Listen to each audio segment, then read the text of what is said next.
Hi guys, welcome back to our channel. In this video, we'll discuss the molecular geometry of methanamine. It has the chemical formula of CH3NH2 and for that we'll look at its Lewis structure first.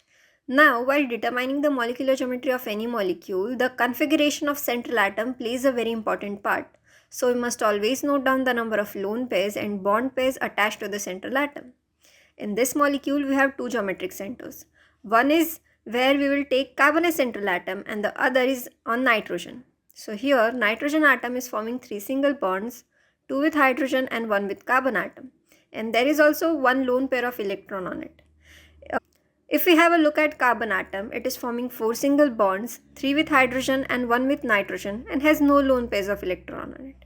If we look at the structure in 3D, we can see that the structure of each geometric center is different. On carbon, it is tetrahedral, while around nitrogen, the atoms are arranged in trigonal pyramidal arrangement. Let us confirm that by referring to this table. Here, A stands for central atom, X is the number of atoms attached to the central atom, and N is the lone pair of electron.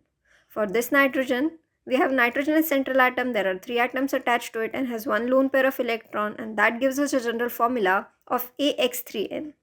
If we refer to this table, AX3N formula refers to the trigonal pyramidal shape with bond angle of 109.5 degrees and sp3 hybridization. For carbon, we have one central atom, there are four atoms attached to it with no lone pairs of electron. That gives us a general formula of AX4, which refers to tetrahedral shape with bond angle of 109.5 degrees and sp3 hybridization. For more such videos, make sure to subscribe our channel and thank you for watching.